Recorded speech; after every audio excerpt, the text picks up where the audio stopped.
When Diana Nyad was 9 years old, she stood on a beach in Fort Lauderdale, Florida, and asked a very, very innocent question. She said, "Where's Cuba?" Her mother pointed to the horizon and said, "It's right over there. You can't really see it, but you could almost swim to it." 20 years later, Diana Nyad would attempt to do exactly that. She swam 78 miles in 42 hours, but severe westerly winds ultimately stopped her short of her goal. That dream of becoming the first person to swim the Straits of Florida would lie dormant for the next 30 years. But at the age of 60, Diana figured out that it was probably now or never. And her second attempt to swim from Cuba to Florida fell short because of a severe asthma attack. Her third attempt failed because she was stung by a large Portuguese man-o-war. Her fourth attempt ended when she swam through a pod of jellyfish and was stung 9 times. After that, no one ever gave Diana a legitimate chance at ever swimming the Florida Straits. No one believed after so many failed attempts, and by the way, in her mid-60s, that she would be able ever to make it. But on the morning of August 31st, 2013, at the age of 64, Diana Nyad would make one last attempt. 53 hours, 111 miles later, Diana swam ashore in Key West, Florida. Her tongue was severely swollen. She was terribly dehydrated, but she managed to slur these words. "I've learned 3 things," she said. "Never give up on a dream. You're never too old to keep pursuing your dreams, and you'll never be able to accomplish them alone." Well, welcome to Canvas Church and the very first day of our new series that we are calling Dark Horse, and we're calling it that because just like Diana Nyad, we are all long shots in our own right. That's what a dark horse really is. It's a horse racing term that came to prominence in the late 1800s, and it literally means an underdog. It means a long shot. It means someone or something that no one gives much of a chance to win or succeed. But when you read the Bible, both Old and New Testament, and in fact, I could just about show it to you in every book of the Bible, in Genesis to Revelation, that it is clear that God doesn't just settle for dark horses, but that God specializes in using dark horses. The Bible makes it clear to us, Old and New, that God looks for them. He chooses them. He uses them for His purpose and His will. Our text for the entire series will be 1 Corinthians chapter 1, verse 27 through 29. Let me read it to you. Here's what the Bible says. "But God chooses things that the world considers foolish." He chooses them. He doesn't settle for them. He chooses them in order to shame those things that are wise, and He chooses things that are powerless in order to confound those that are powerful. God chooses 3 times, chooses things that are despised by the world, things that are counted by the world as nothing at all, and uses them to bring to nothing what the world considers important because of this. Because God chooses weak, chooses the failed, chooses those things that are foolish. Nobody can ever boast in the presence of God. Let me summarize 1 Corinthians chapter 27 through 29 if you're taking screenshots. What Paul is saying to us is this. He said, "I have learned that God uses and does extraordinary things through ordinary people. He specializes in using the unlikely to do the impossible so that when it is accomplished and when it happens, there will be no other choice that people will have but to give God all of the glory, honor, and praise." It's what He does. And He does it so incredibly well. And over these next 6 weeks, what we're going to do is we're going to look at 6 Old Testament dark horses and learn the leadership and life lessons from their stories. And then we're going to see how their stories apply to our stories today. I'm just telling you, this is going to be a good one. And if you can, you need to make all plans to be here for all 6 weeks. They are going to be standalone messages. Each of one of these dark horses are going to have a very specific and unique message for us that I believe is going to be super applicable to all of our lives. And today, I wanted to just start in Genesis, the first book of the Bible, with one of the most unlikely influencers in all of the Old Testament, a guy by the name of Noah. Now, I know most people have heard of Noah, have a general idea about the story of Noah, but we're just going to kind of walk through the scriptures today. I'm going to show you some amazing things out of this story. Let's start at Genesis chapter 6, verse 5 through 9, to get us launched in the right direction. The Lord observed the extent of human wickedness on the earth, and he saw that everything that they thought, everything that they even imagined, was consistently and completely evil. So the Lord was sorry that he ever made them. It broke his heart. And the Lord said, I'm going to wipe out all of this creation from the face of the earth, all of the people, all of the animals, both large and small, even the birds of the air. I am sorry I ever made them, but watch this, but Noah alone. Everybody say Noah alone. Noah alone found favor with the Lord. Noah was a righteous man, and once again it reiterates, the only person on the earth. It's hard to believe. Living a blameless life and who walked in close fellowship with God. This is what made Noah such a dark horse. He was, according to the Bible, I know there was not 8 billion people on the planet like there is now, but there had to be hundreds of thousands of people that were on the planet, if not millions at that time. And the Bible says that out of all of those people, there was only one human being on the entire planet that had made up his mind that he was going to love the Lord, honor the Lord, and walk in obedience. What made him a dark horse is that he was literally the only one. Have you ever felt like the only one in something? Have you ever felt like you're the only one in your family trying to do the right thing by God? Have you ever felt like you're the only one on your job trying to do the right thing and live for the Lord? Have you ever felt outmatched? Have you ever felt outnumbered? Have you ever felt outgunned where you were the only one? Have you ever thought to yourself, somewhere in life, it feels like I'm the only one fighting for the right thing. It feels like everyone and everything seems to be going in the opposite direction as me. And then you are left with this thought, if you're like me, what possible difference can one person really make? That's what it feels like.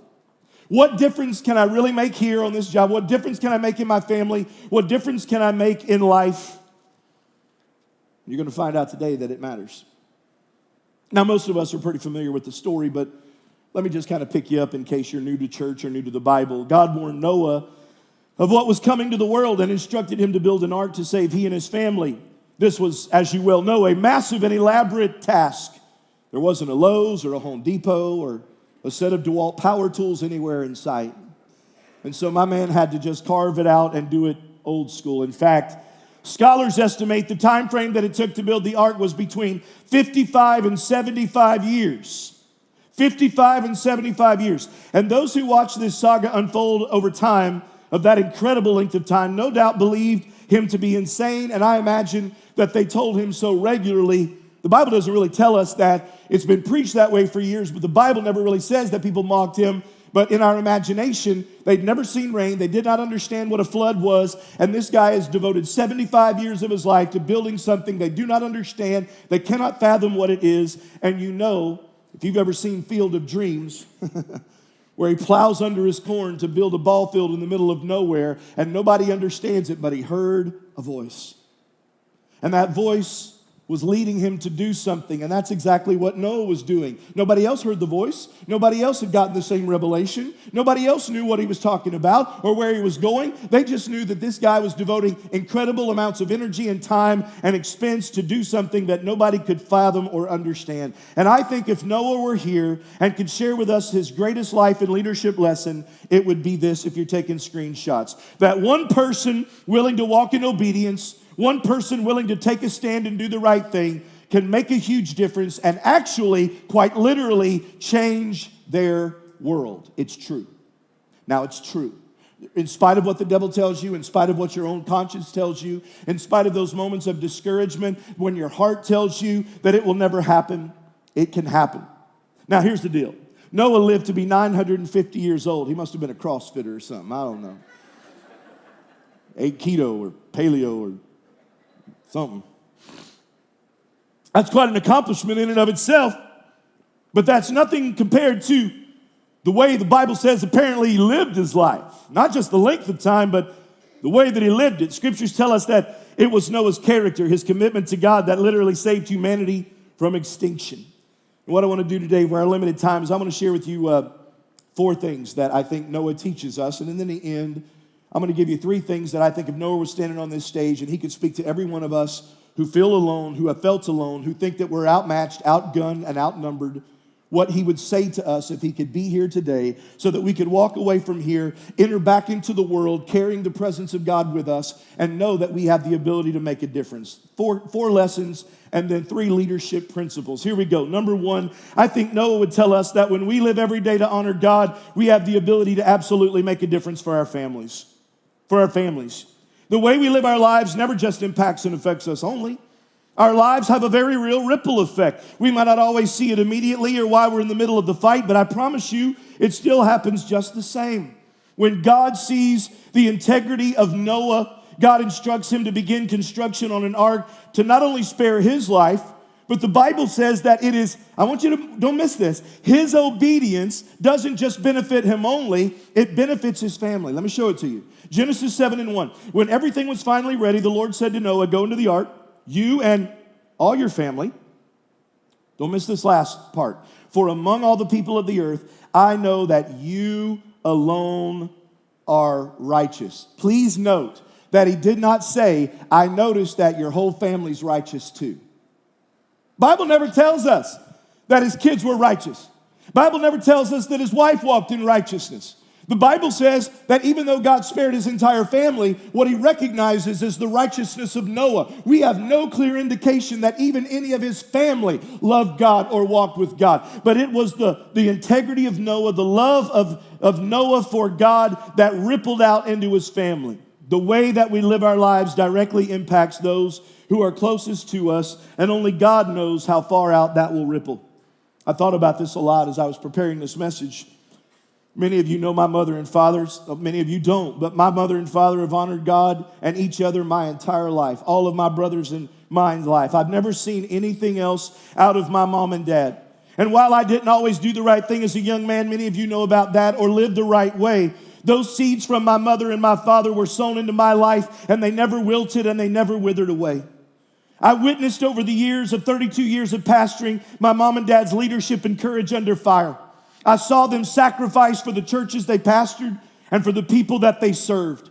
I watched them make difficult decisions that put God first every time, even when it put them out and was terribly inconvenient.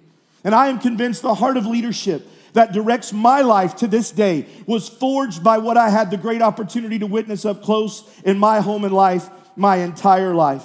I am also convinced that the blessing that rested on my father's life because of his faithfulness to God and the church has spilled over into not only mine, but my brothers' lives as well. And one of the great ripple effects that have come through the genealogy of my family, I believe ultimately, is Canvas Church. But one day, I started thinking a little bit deeper. I always thought about, well, the faithfulness of my mom and dad, and somehow I'd forgotten about all the stories that I had heard. I dug a little bit deeper, and I remembered my great-grandmother, Hattie Mae Allen. She loved God even when my grandfather didn't. My great-grandfather. And that love for God spilled over into my grandmother, Edith Johns. We don't name people like that no more, Ori. My mom's name is Lavinia, okay? We need to bring some of that back, some of that old school stuff, right? But I thought about it. My great-grandmother, and it spilled over into my grandmother. And even when my grandfather wasn't living for the Lord and doing the right thing, it got into Lonnie Ray Johns. And those seeds that were sown into the lives from Lonnie Ray Johns spilled over into Lonnie Ray Johns Jr., my older brother. Jonathan Mark Johns, and the churches that we lead and the people that we now influence are the recipients of a legacy that did not start with me, that did not start with my brother, that did not start with my dad, but my grandmother and my great-grandmother and probably my great-great-grandmother somehow got it to them. And we are sitting in a room growing in God. People are coming to Jesus because of seeds that were sown generations ago. Listen, it matters. It matters. And if you just take a stand where you are, it can make a difference for your family. Now, look. Maybe you're sitting here going, well, I didn't have that, Pastor. I didn't have a daddy like that. I didn't have a grandmother like that. I didn't have a great-grandmother like that. But let me say today, what if it started with you right now? What if it starts with you? What if you said, that's it. I'm going to draw a line in the sand. I'm not going to repeat the past. I'm not going to let what happened in my great-grandmother or my grandmother or my grandfather or my great-grandfather be the legacy of my life. As for me and my house, we're going to serve the Lord. And there will be generations, 3 generations from now, that will be able to look back and say, there was an altering trajectory in our family, and it started with my dad who attended this church called Canvas. It started with my mother who attended this church called Canvas. And even though there were drug addicts or alcoholics or there were abusers or there was whatever it may be or cold, callous people, something happened right there in 2022. And for the rest of our lives, our family's trajectory has been different. Glory be to God for that. You can do it. It just takes one person. Noah would tell you. All it takes is one person willing to do the right thing, willing to take a stand and make a stand that can literally change everything, not only for you, but for those that are coming after you. In fact, it leads me to number 2. Noah would tell us that when we live every day to honor God, we can make a difference for future generations. You know, I thought about this too. My grandfather, he's been passed away for many years, but he lived in LaBelle. We would always go down there for Thanksgiving, and they had this little, I don't know what it was, maybe an acre or 2 in the middle of LaBelle. And my grandfather, when he retired, he was worked in the woods. He was a pulpwood and a stumper for Hercules. But when he retired, he loved to garden. And my man would plant the garden right up to the edge of the house. I mean, there wasn't, I don't know if he didn't want to mow. You know what I mean? Maybe he didn't want to mow. That could be possible. But my man had sugar cane, and he had squash, and he had greens, and he had grapefruit trees, and he had orange trees, and he had kumquats. And me and my cousins would pull every kumquat off them trees and just burn each other down with them, and he would cuss us one side or the other. But it was fun. But I thought about this one day. I was just this little kid. We were there at Thanksgiving, and I watched my grandpa, you know, and by the time he was like 80 years old, and I'd watch him walk through the garden. And I remember thinking to myself as this little kid, I said, forgive me, when you're little, I said, he's going to die any minute now. That's just the way kids think. You know what I'm saying? I said, he could fall over any minute like a tree. And he works his butt off in this garden, and he's probably not going to eat much of what he plants. And then I got a little bit older, and it dawned on me one day, he didn't do it for himself. He didn't plant that garden for him. He planted that garden for us. Because none of us left Thanksgiving that we didn't have grocery bags and grocery bags and grocery bags and grocery bags of greens and kumquats and grapefruits and oranges. He didn't do it for himself. He did it for us. He knew somebody would. Let me give you some Bible right here. Genesis chapter 9. Let's go back to the text. Verse 12 through 15. God said, this is the sign of the covenant, Noah, I'm making between me and you and every living creature with you. Don't miss this line. A covenant for all generations to come. That's me and you, baby. A covenant for all generations to come. I have set my rainbow in the clouds. It will be the sign of the covenant between me and all of the earth. Whenever I bring clouds over the earth and the rainbow appears in the clouds, I will remember my covenant between me and you and all living creatures of every kind. Never again will the waters become a flood to destroy all of the earth. You and I are benefiting from this very day, from the promise that God made the one man who was willing to do the right thing when nobody else did. Whenever we live with honor, we have the courage under fire. We set an example for future generations to draw upon and find strength from. It's so important that we think about the legacy that we're leaving. I've never thought about it more in my entire life. I just turned 50, and all of our staff here at Canvas Church are in their 20s and 30s. And at 50, I've never felt a greater responsibility in my life to model true leadership and what it means to serve God's church and the vision well. Because I know that they're watching and they're listening, and that God has his hand on their lives in a unique way, and they will have to follow the purposes of God for themselves. But one of my greatest prayers is that they would be more prepared to do it than ever because of the front row seat that they have had to the way that I have somehow with humility led and lived out his purposes in my life.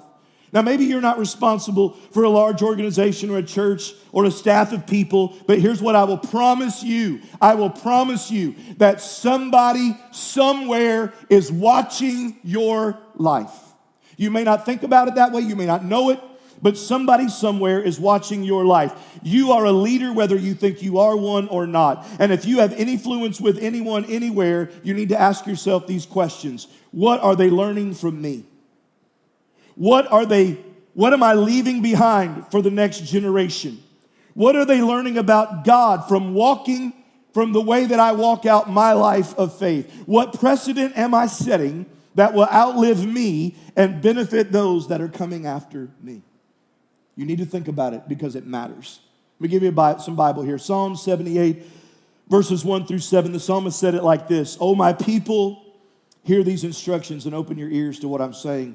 For I will teach you hidden lessons from our past, stories our ancestors have handed down to us. We will not hide these truths from our children. We will tell the next generation about the glorious deeds of the Lord, about his power, about his mighty wonders. For he gave instructions to Israel to teach his law to their children so that the next generation might know them, so that each generation might set their hope anew on God and never forget his glorious miracles."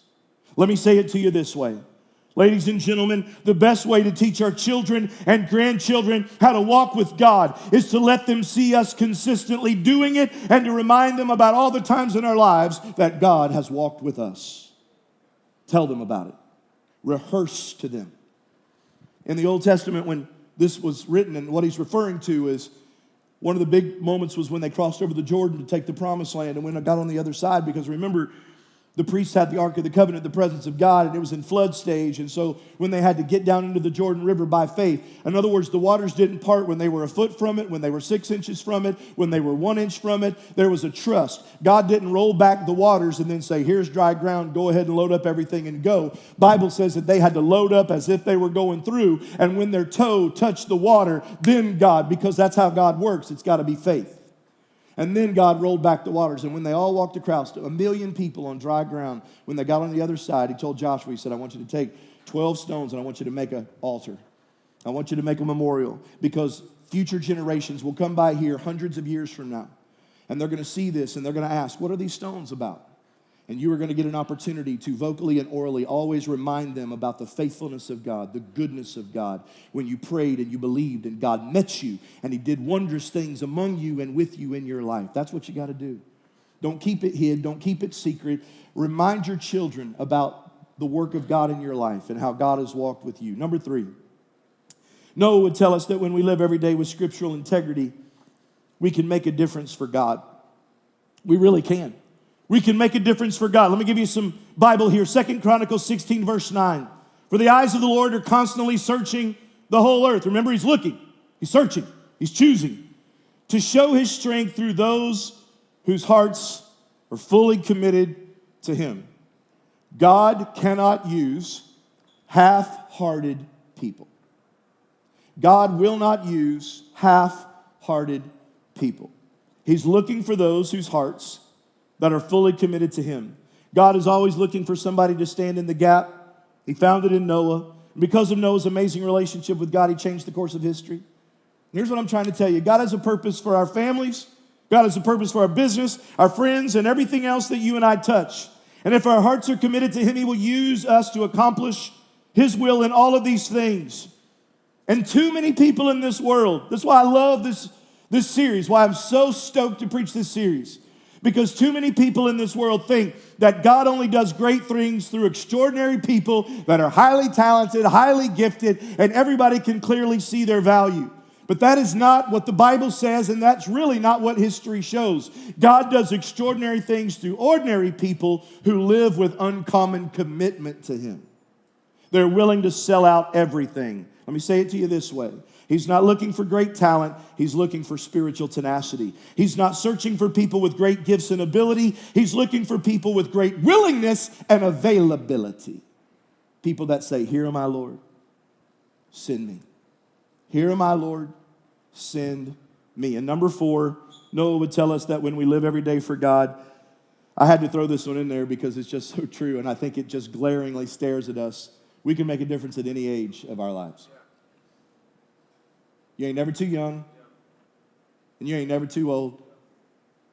You just got to show up, baby. You just got to show up, because it's never going to be your power anyway. It's never going to be that you're so smart anyway. It's never going to be that you got so much ability anyway. It's never going to come down to you. God, go back to our golden text. God does it this way so that no flesh can boast in his presence. People are never going to be able to look at you and go, man, you so smart. That's what they say about me. See, they know it's God here because they go, dude, I've known that dude for 25 years. He was shot out then, and he's shot out now. I'm serious. Oh, I shouldn't tell all this. One of the guys told me just recently that he's a contractor, and he said he was working with a guy on the job, and he said, what church you go to? And he goes, I go to Campus Church.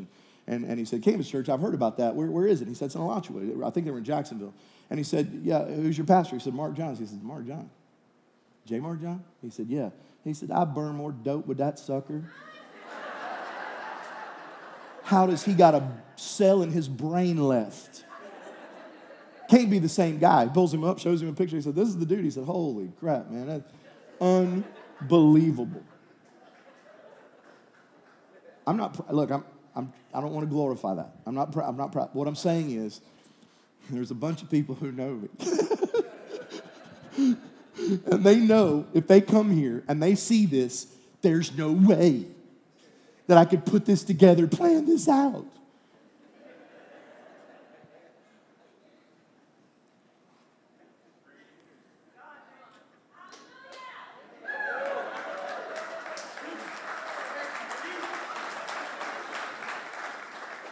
I quit school in 10th grade, got my GED, never been to seminary, never been to college a day in my life. I don't know.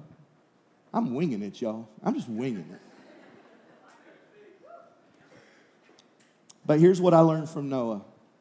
One man willing to take a stand, make a stand, God can use that person to make a difference because he specializes in dark horses.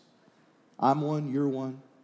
And if we would just be willing to do what Noah did, what God can do in and through our lives will blow your mind. Many people put restrictions on themselves because of their lack of talent, their lack of intelligence, their lack of experience, their lack of age. But I am telling you this, you need to write, I don't have a screenshot for it, but you need to know this. God is not limited by the things that you think limit you.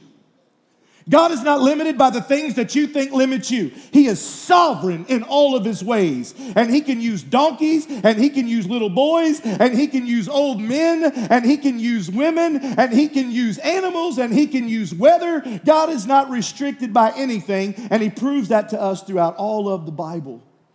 He can use anybody, anywhere, at any time to accomplish his purpose. Go back to the Gospels. If you think you're too young, just remember that Jesus miraculously fed 5,000 with a little boy that had a couple biscuits and some sardines. That's all he had.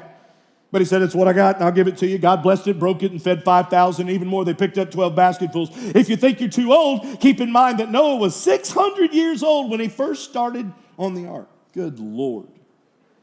If you get tired thinking you ain't got enough energy at the end of the day, try something at 600, baby. All right, I got to wrap this up. Good Lord. All right.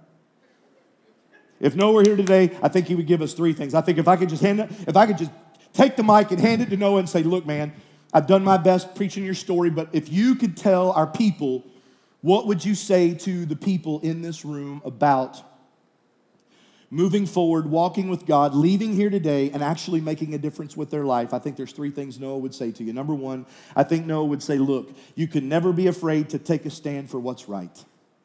You can never be afraid to take a stand for what's right.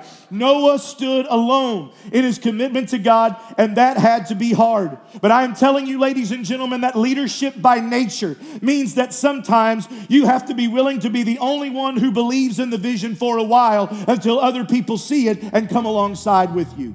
God always speaks to a leader, and he will give it to you. And don't ever get discouraged when other people don't celebrate it, because God showed it to you. He didn't show it to them. He gave it to you. But if you're faithful with it, one day God will use you to bring it into prominence, and then everybody will be able to clearly, visibly see what he showed you, and they'll know that you told the truth. But leadership means that you see it first, and you have to be willing to fight for it. Leadership by nature means seeing things that other people don't see. I have learned this in 30 years of leadership. The right thing and the easy thing are never the same thing. The right thing and the easy thing are never the same thing. They are almost always mutually exclusive. What's right generally is what's hard to live out.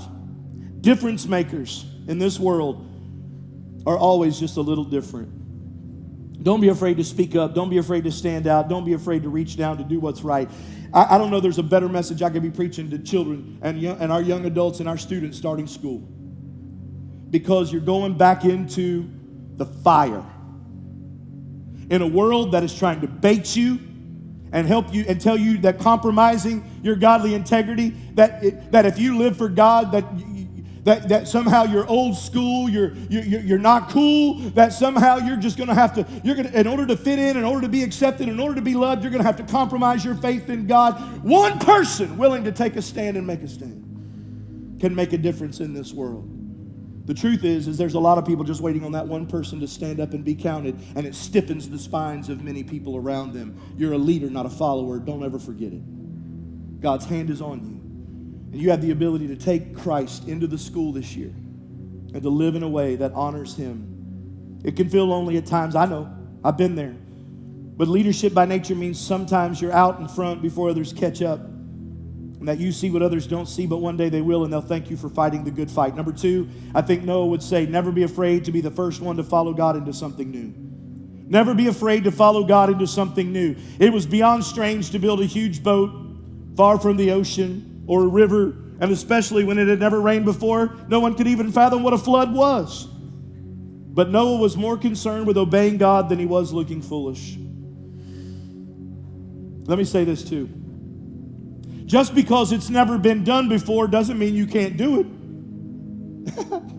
Just because it's never been done doesn't mean you can't do it. Maybe the reason it's never been done before is because it was God's will for you to do it, and now is the time for you to get on with it. Be open, be willing, be curious. Live out of your faith and not your fear. And third and finally, I'm going to wrap it up with this. I think Noah would stand here and say, never be afraid to fully trust in God to do what He said He was going to do. You can hang your life on the promises of God. You can hang your life on the promises of God. Noah trusted, God delivered.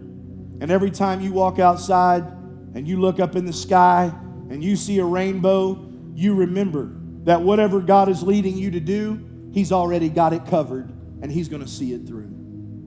Our obedience to Him unleashes His power over our lives to meet the challenges before us. So whatever it is that you feel like God may be stirring in you to do, or whatever you feel scared to do or afraid to do, Noah's last word would be this: go all in with God. He ain't just a promise maker, He's a promise keeper.